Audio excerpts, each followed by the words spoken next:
Good morning, everyone. This is Father Nate, missionary priest in Italy, and thanks for joining us today, February 15th, on No Greater Delight, our podcast on Marian feasts and Marian meditations.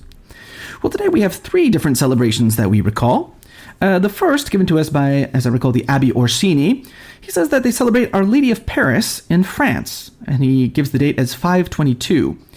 Now, according to sources, there doesn't seem to be a great deal of information about Our Lady of Paris. It's a very old title, and it goes way back, even before the 12th century, when the Cathedral of Notre-Dame de Paris was begun, right? Some people say that the veneration of Our Lady can be traced back even to the first apostles of the city, right? Since St. Paul was in Gaul, France, during his travels, it may be assumed that the veneration of Our Lady dates even to the first century of the Christian era, right? And, some people note, and if Mary was venerated in Paris at that early date, it is possible that she was, even then, known as Our Lady of Paris. Briefly, as long as Christian minds can remember, Paris was consecrated to the Virgin Mary, whom the inhabitants always venerated. So it's Our Lady of Paris. Pray for us.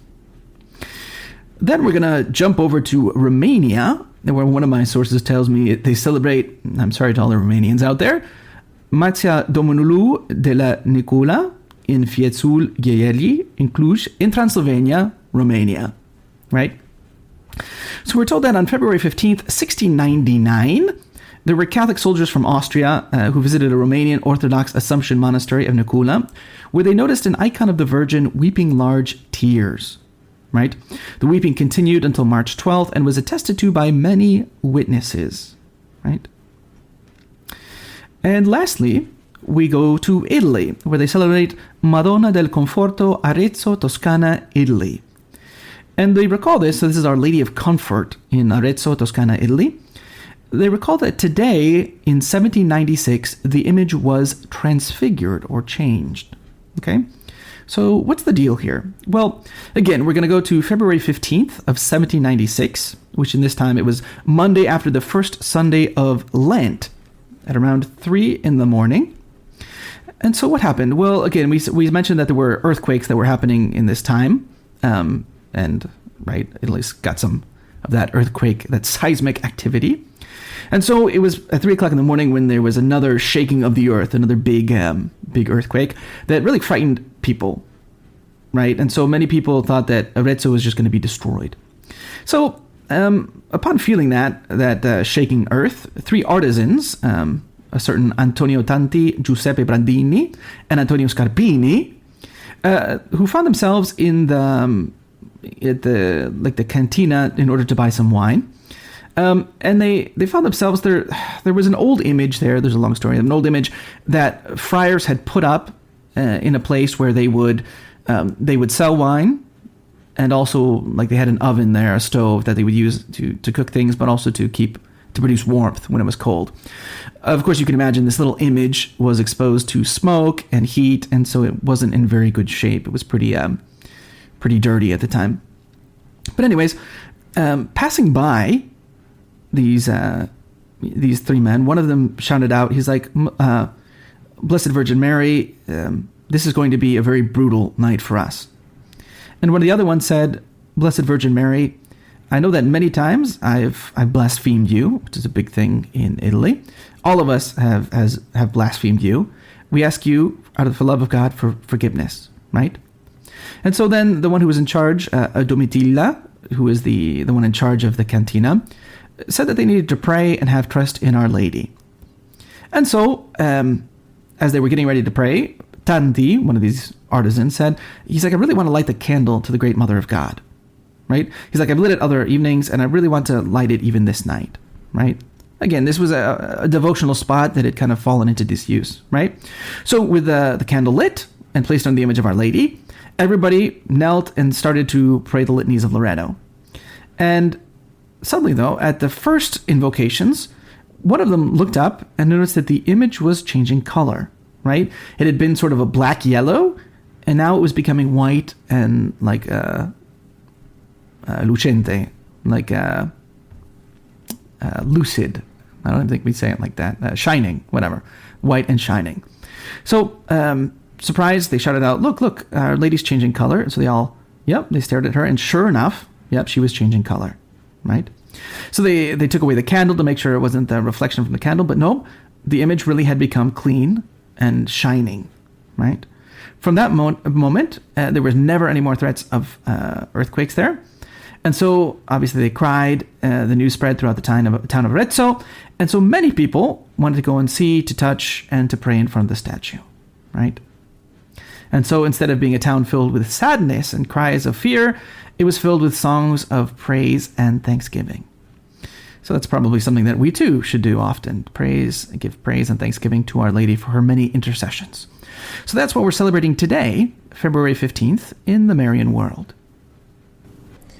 For today's Marian meditation, taken from the book by Father Ildefonso Villar, we continue with Meditation 38, which, as we recall in these weeks, we've been hearing these various meditations, beautiful meditations, on the words of the Magnificat. And today we'll consider the words, according to the promise which he made to our forefathers Abraham and to his posterity, his descendants, forever. How well did God keep his word? He had made a promise to Abraham and to his sons, the other great patriarchs of the Old Testament, and he fulfilled his word.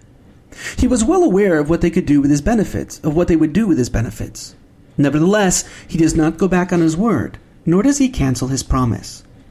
God is faithful.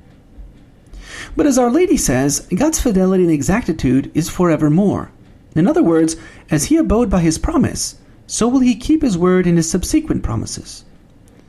In fact, according to St. Paul, this fidelity of God shines forth in three things. First, in not letting the devil tempt us above our strength, since it is clear that if he gave a free hand, the devil, such being his shrewdness, his power and knowledge, would conquer us. Second, he is faithful by not abandoning us in temptation. It is not so in human friendships. Earthly friends leave us in the lurch in the trials of life, and especially in the most frightful trial, that of death. Then we are alone. They are of no help, but with God it is not so. The greater the temptation and the trial, the more loving and effective his help and grace. He gives us grace to the measure of our needs. He never fails us, although we have many times failed him. Third, finally, he is faithful in giving us his eternal reward once we have, with the help of his grace, accomplished our fight and achieved victory. In this fidelity of God lies our hope. Heaven will be ours. We shall possess God most certainly, because his word never falters. What encouragement and consolation flows into our daily life from a look at God, from a glance at heaven. What should you say to God in front of the example of fidelity given you by his most holy mother? Is it not a shame that you should have been so many times unfaithful, inconstant in your promises to God? If you had kept just half the promises that you had so often made him, how great would be your present sanctity? Ask Our Lady the grace of being faithful and exact, the grace to fulfill your promises made to God. For today's reading from The Admirable Heart of Mary by St. John Eudes, we will read the conclusion of this first chapter, this first chapter, in which, again, St. John Eudes is continuing to draw these parallels between the perfections of God and how they're mirrored in Mary's heart. And today we'll read the conclusion for the mercy of God mirrored in Mary's heart. The virginal heart of the Mother of Grace is filled with such exceeding mercy that she exercises it not only in favor of sinners who wish to be converted, but also towards many persons who never even think of their eternal salvation. She implores her blessed Son to inspire them, to excite in their hearts sentiments of fear of God and terror at the thought of his judgments. She asks him to chastise them in diverse ways, to raise in their midst persons leading holy and exemplary lives, whose example will draw them to himself, and to use all other means of obtaining their conversion, or at least, if they will mend their ways, to prevent them from multiplying their sins, that their damnation may be less terrible. But what is even more, the heart of Mary is so full of mercy that, using the extraordinary privileges God has granted to her alone, and out of her incomparable goodness, she often saves from eternal perdition souls who in the ordinary course of divine justice would have been cast into hell. Such is the mind of that ancient and excellent author, Raymond Jourdain, who succeeded in hiding his name, but not the extent of his learning and holiness. The mother's mercy often saves many whom the justice of the Son would have otherwise condemned. Hence, St. Germanus, Patriarch of Constantinople, addresses these beautiful words to Mary. O purest, best, and most merciful Lady, help and relief of the faithful, powerful comforter of the afflicted and assured refuge of sinners, forsake us not, but keep us ever under thy protection. If you forsake us, to whom shall we have recourse? What would become of us without you, O most holy Mother of God, who are the spirit and life of Christians? Even as respiration is an infallible sign of life in our bodies, so is your holy name, when it is constantly on the lips of your servants, on all occasions, at every time and in all places, not only a sign, but a veritable cause of life, happiness, and protection.